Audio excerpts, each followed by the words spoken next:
You want an easy way to fix your form? Well, then keep it simple, spin it.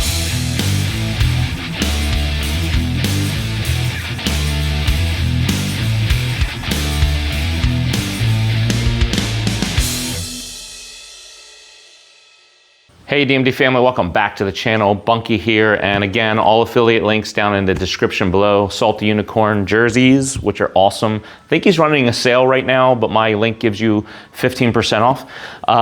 Lone Star discs, putting confidently, D-clip, they're all down there. Just passing savings onto you is all I'm doing. So, you wanna utilize those, take a look down in the description below. Also, if you want coaching, I am coaching with Overthrow. So my link is down there. The Overthrow coaching overall link is down there. So if you don't prefer me, there's 4 other fantastic coaches to choose from. So head on over to Overthrow for your coaching needs. All right, let's get into the video. All right, so I want to do a series-ish of videos utilizing the KISS theory, the keep it simple student. Yeah, we'll go with that. Keep it simple, student. I am a no-nonsense guy that likes to keep things uncomplicated. I expend a lot of brain power in other areas of my life, and when it comes to doing something that I love and enjoy and I want to relax doing, I don't want to expend a lot of brain power doing it. And I don't think we need to when it comes to disc golf.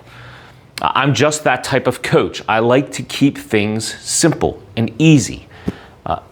I think we can do that. Like, I was talking to Josh about this the other day, and I hope he doesn't mind me sharing this, but I think we're on the same wavelength here when it comes to disc golf. A little bit of information, a lot of effort equals good at disc golf. That's the formula. That's what I think, and when talking to he actually said it. Right? I was thinking it, he said it. Unfortunately, the majority of YouTube consumers want a lot of information, a little effort equals good at disc golf. And I just don't see that formula working. Now, there is a market for a lot of information and a lot of effort to be good at disc golf. I think that equation, that formula works, sure. I'm just not the guy to use that formula. Like, there are a lot of other YouTube coaches, very good YouTube coaches that utilize that formula, right? A lot of information, a lot of effort, good at disc golf, right? I think of Neil at Stepwise Disc Golf. I think of Owen at Trebuchet. I'll throw Seabass in there, Nick Crush in there. I may throw Blitz in there, but I think he's more of a no frills kind of guy. Like, he can get technical, and he does at times.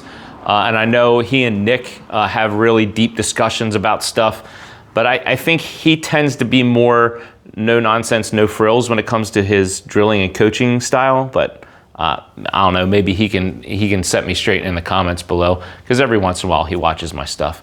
But see, I'm not that way, right? Like the internal rotation, external rotation, supination, pronation, protraction, retraction, ulnar deviation, radial deviation, like all of that stuff, that's not me.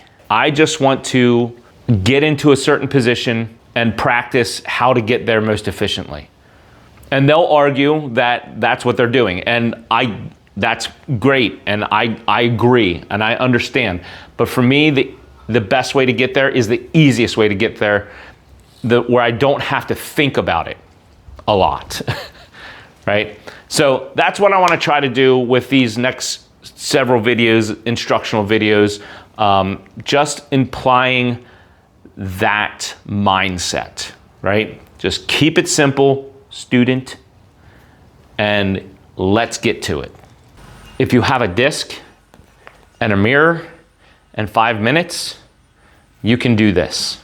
Where do we start? We're going to start with the power pocket. We're going to start with arm position, because I think it's the most complex. I think it's the hardest for us to wrap our mind around, getting into this position when we're coming through and throwing a disc, because this is where we need to get to throw the fastest, the farthest.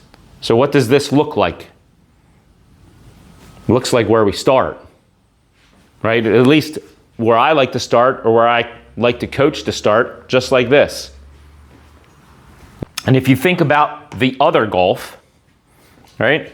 We line up in front of the ball, put our club head in front of the ball where we want it, we pull away, and where do we go back to?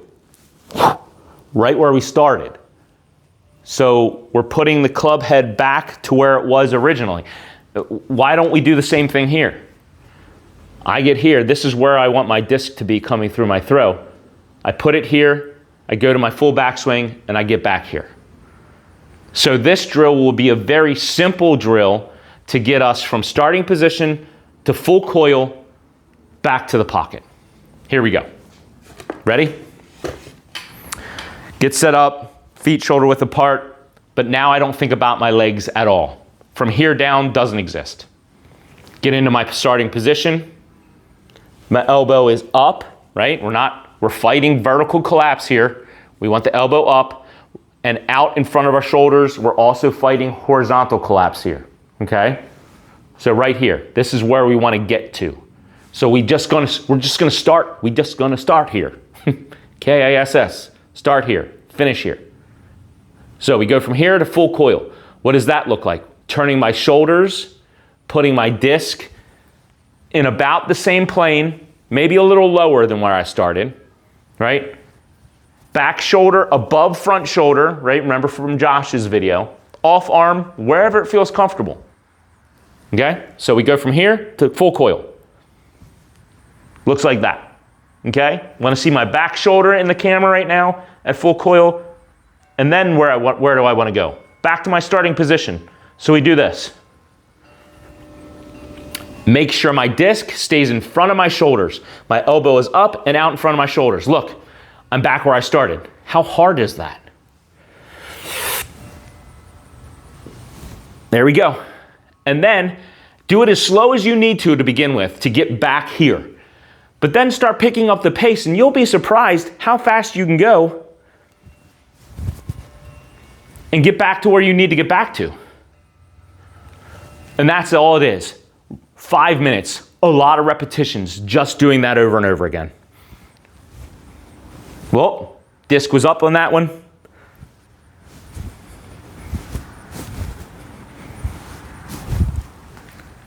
Over and over again. Now I get it. A lot of you are yelling at your TV or your computer monitor or your phone. But Bunky, it's all well and good, but when I go full speed, that all falls apart. Well, I'm telling you, then you haven't done it enough. You haven't done it enough. If you can ingrain this as habitual movement patterns with enough repetitions, you will be able to maintain it. So how do we progress, right? We're all about progressions. How do we progress? So let's get into that. So now we get into a little bit of an inconvenience. I get it, because I have to set up my net. I have to go outside. If I don't have a garage, it's dark, it's cold. I get it. The majority of our time should be spent where we just were, in front of our mirror or standing in front of a TV or just anywhere in our house, getting this movement down. Okay? But then we want to progress because we want to put it into our throw. So we get out the net, we come outside, and we do progressions. We just start with standstills, very slowly. Like, we all want to speed this up too fast. We want perfect results too quickly. This takes a very long time to do. Start slow. And I'm in my standstill right now, stagger step. Again, from here down doesn't exist. I'm just worried about coiling and getting back to the pocket. So I'm going to practice what I did inside a couple of times just to get the movement down.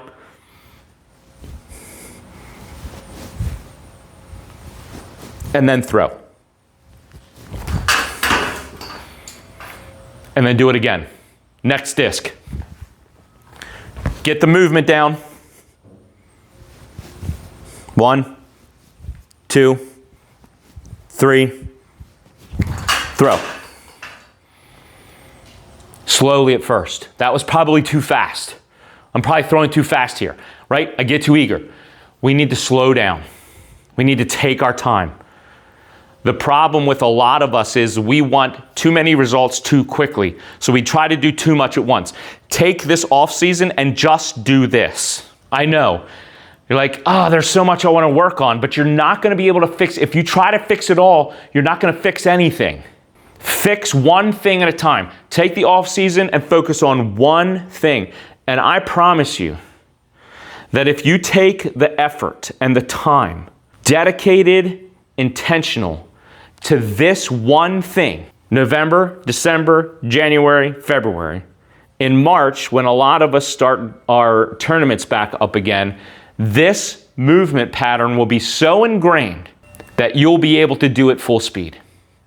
But it's gonna take 4 months of solid work and time. 5 minutes a day, maybe 10 minutes a day. If you dedicate that, I promise you, at the end of 4 months, you're going to get it down to the point where you can do it full speed. Perfectly, maybe not, but you're going to be far better than you were when you started. Don't rush this. Take the time. We can keep it simple and still do it as long as we take the time. Well, there you have it. There's the first installment of the KISS method, the Power Pocket. We incorporated coil and Power Pocket. I hope this was informative to you. I hope you find this useful and that you can use this in your practice habits. Let me know what you think. I mean, be brutal, comment. Just let me know what you think, right? Is this effective? Is this something that you're willing to try? And if you try it, let me know how you're doing. If you need coaching, let me know.